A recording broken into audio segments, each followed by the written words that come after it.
அன்பான மீசை அண்ணாச்சி நேயர்களுக்கும் நண்பர்களுக்கும் ஆன்மீக சொந்தங்களுக்கும் வணக்கம்.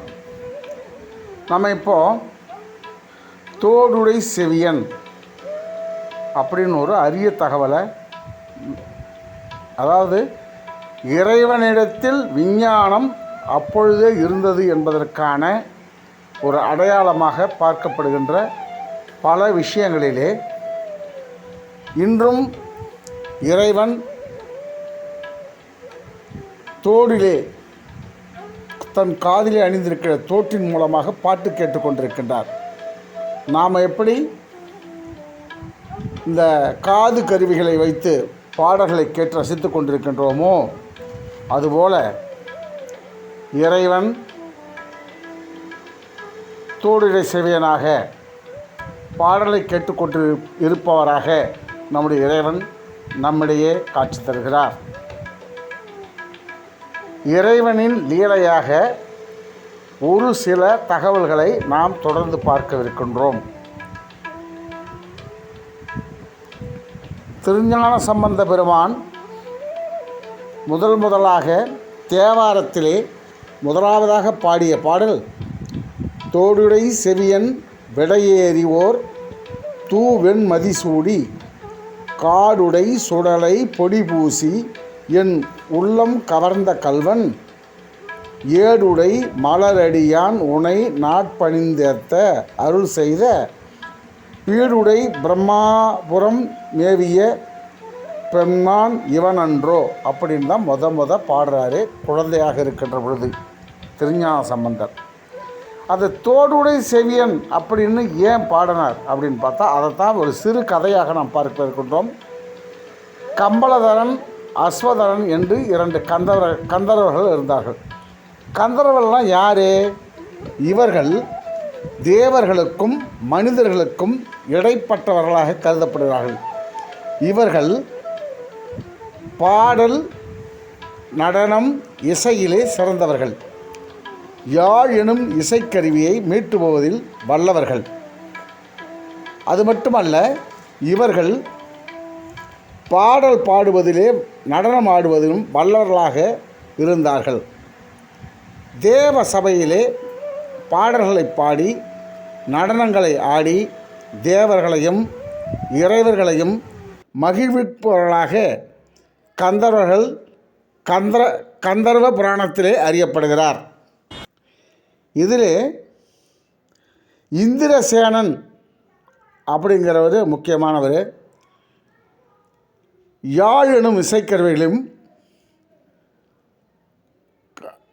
மிருதங்கம் போன்ற இசைகளையும் மிகச்சிறப்பாக வாசிக்கக்கூடியவர்கள். இவர்கள் இந்து மதத்திலும் ஜைன மதத்திலும் பௌத்த மதத்திலும் அறியப்படுகிறார்கள். இந்த அஸ்வதரன், கம்பளதரன் இவங்க ரெண்டு பேருக்கு ஒரு ஆசை. சிவனிடம் தவம் இருந்து வரங்களை கேட்பதற்காக தவம் இருந்தார்கள்.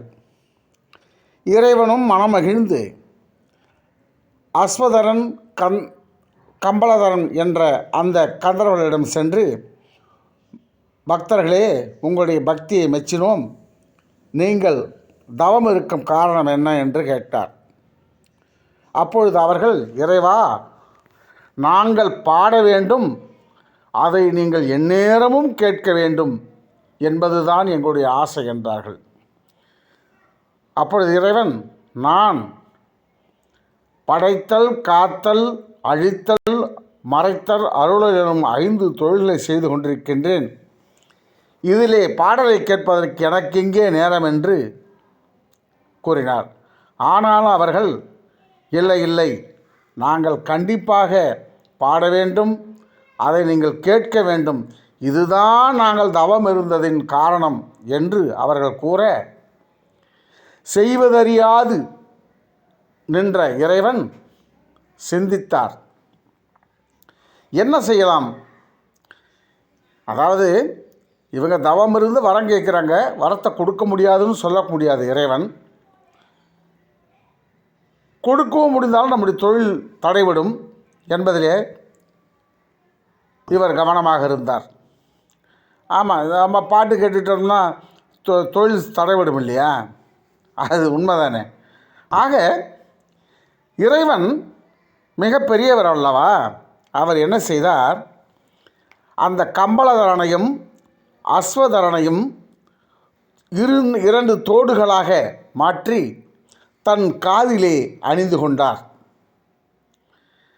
அவர்கள், நீங்கள் பாடிக்கொண்டே இருங்கள், எப்பொழுதும் நான் எனது செயல்களை செய்து கொண்டே இருக்கின்றேன், தடைபடாமல் எனது செயல்கள் தடைபடாமல் செய்கிறேன் என்று இறைவன் அவர்களை, அதான் அஸ்வதரனையும் கம்பளதரன் என்ற அந்த கந்தர்வர்களை தோடுகளாக்கி தன் காதிலே அணிந்து கொண்டார்.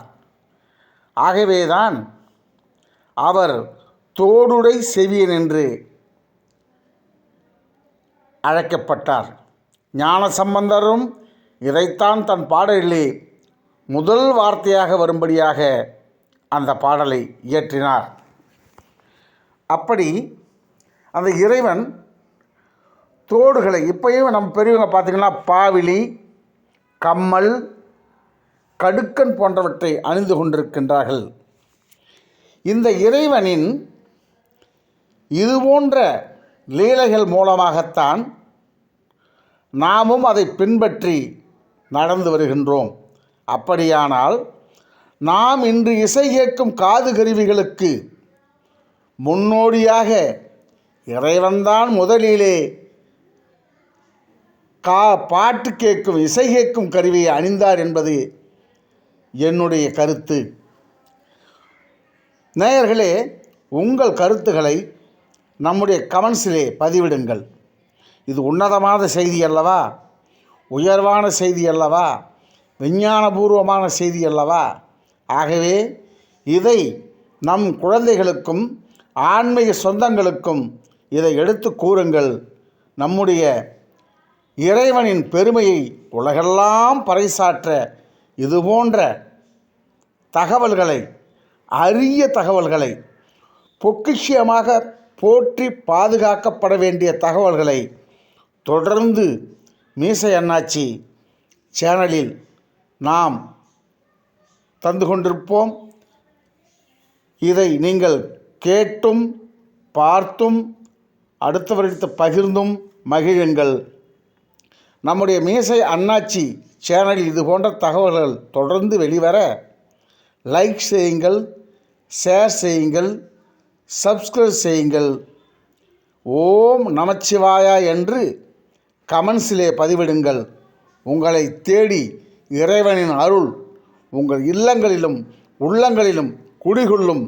ஆகவே ஓம் நமச்சிவாயா என்று தவறாமல் பதிவு செய்து இறைவனின் அருளை கெட்டியாக பிடித்து கொள்ளுங்கள். வாழ்க வளமுடன். ஓம் நமச்சிவாய.